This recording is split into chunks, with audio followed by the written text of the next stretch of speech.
Okay. Please state your name. Madison, Where are you from? Portland, Oregon. I'll show you, like, look here. I have to look there. Well, Portland, Oregon. yep. And what college did you go to? Lewis and Clark. Okay. And how long have you been in South Korea? 4 years. Okay. And why did you come to Korea in the first place? Actually, I had a really good job in New Mexico working in movies, but I got burnt out, and I really wanted to travel, but traveling was so expensive. So teaching was a way for me to travel while getting paid. All right, great. Okay, and what are some good things about teaching and living in South Korea? When I first came out here, it was really, really exciting. Everything is new. I had never been to Asia and could never hope to come on my own because of the cost. So I come here for free. I have an apartment in downtown. My workplace was really modern and new. I picked the age group I wanted, so that was nice. So I knew I didn't want to teach children. I only wanted to teach adults. And that was really lovely. My first 6 months here, I just taught adults, and most of them speak a lot of English anyways. Food was good and cheap. It was really easy to save money, surprisingly easy. I think I saved half my paycheck every single month when I was first here, and I still went out and ate out all the time and shopped. And there were other foreigners here too, so I wasn't alone. And also at my school, I made friends with the foreigner teachers there, and some Korean teachers. Great, wow. And what are some of the difficulties you've had living and working in South Korea? Difficulties. Definitely the language. So if you come out here or go to any foreign country, particularly a country that doesn't use the English alphabet, you have to learn all over again. You have to learn an alphabet, you have to learn how to count.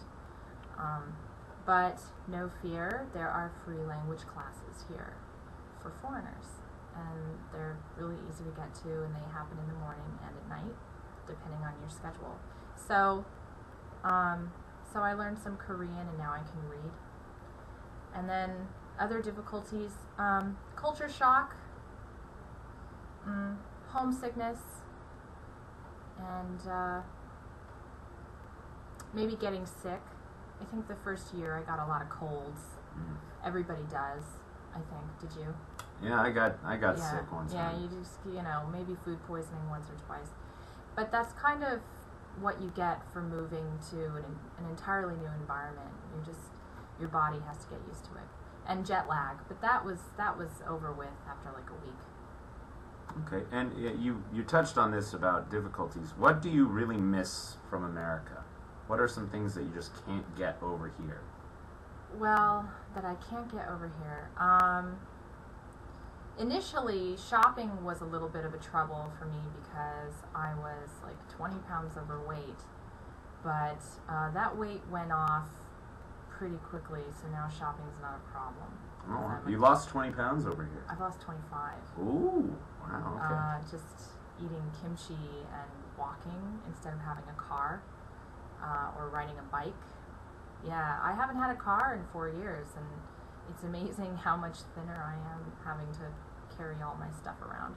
And do you miss having your car? Is that something that you wish you had? I do now, because it's been 4 years. Oh, so, okay. But in the beginning, no, I loved not having a car.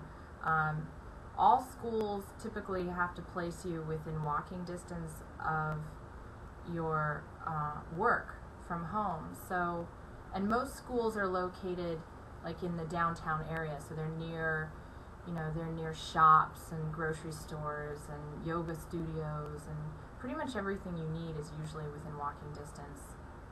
Anyways, I miss having a car now, so I might get a car in a year. But actually, lots of foreigners have cars out here anyways. Mary has a car, Lance has a car, so if you really want a car, you can get one. particularly in Korea. Koreans sell their cars after only owning them for 2 years. So there are tons of basically new cars for really, really cheap out here that foreigners can own and drive. Okay, great. And are there any like products in America that you just can't find, can't buy in Korea? Oh yeah, there are a lot of products, but I just use iHerb.com. Oh. I just use international companies, and I think the biggest thing that I miss is like Whole Foods. Wow. Because of all the ready-made food, right? So I realized that when I lived in America, I pretty much never cooked, because I would just go to Whole Foods and buy a thing of sushi, right, and a thing of hummus, and a thing of pita bread, and a thing of cheese, and a thing of meat, and I would just grab, and that was how I ate. Well, in Korea, you can do that, the Korean style. You can go get kimbap, which is like a rice sushi Yeah, I roll. do that every day. Yeah, you can do that too, but it's all going to be Korean food. So if you get tired of Korean food all the time, which I did after like a year, then that means you have to cook. So I cook a lot now. Initially it was pretty terrible because I was a terrible cook, but now I'm a really good cook. So, you know, and so like there's a Daejeon cooking Facebook like community, and we share recipes because foreigners come out here and there isn't this ready-made food service like what we're used to with variety. There's only ready-made Korean. So you have to learn how to cook when you come out here. But we share recipes, and you can get all your Western ingredients online, and it's not expensive. In fact, the shipping has been free all summer. Wow. Oh, I and you pay 30% off anyways. These websites are cheaper than the grocery stores in the States. Okay. Two more questions. Any advice do you have for people considering Korea? If you come out to Korea, preferably bring money, not stuff. It's better just to buy new things when you're out here. And depending on the city you move to, there are like Western stores like Mango and Zara, so you can restock. I brought way too much stuff when I came, and then I realized that Korea was way more developed than I understood it to be, and it has everything that you need out here. You don't need to bring anything. Definitely bring some language books and some phrase books. Phrase books are really important in the beginning because you can't read. What else? Bring your pharmaceuticals in the beginning. Like anything that you like to take when you get sick, just bring it. Because Korea has a different way of prescribing medication, and their medication is not the equivalent to American medication. Actually, it's weaker, generally speaking. Like their Tylenol and stuff is a lot weaker because, side effects. And other advice. Well, what kind of a person should come to Korea? What are some qualities they should have in their personality? You should probably be pretty independent, brave. You know, you're going to a new country. You don't understand the language. It's a new culture. It's new, and I loved it. I thought that was so fun and exciting. But some other people perhaps might find it frightening. So you have to be open-minded. You have to be ready for new things, and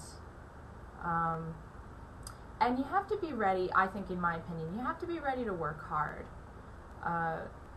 In the beginning, nobody really knows what they're doing in their job.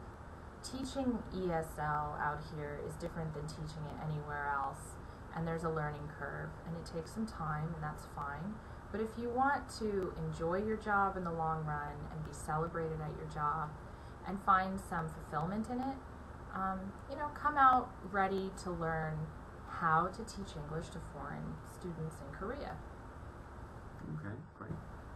Anything else you want to share? Any fun stories or interesting things? Well, for you single foreigners coming out here, after after only 3 months of living out here, I met a nice Korean boy, and I married him.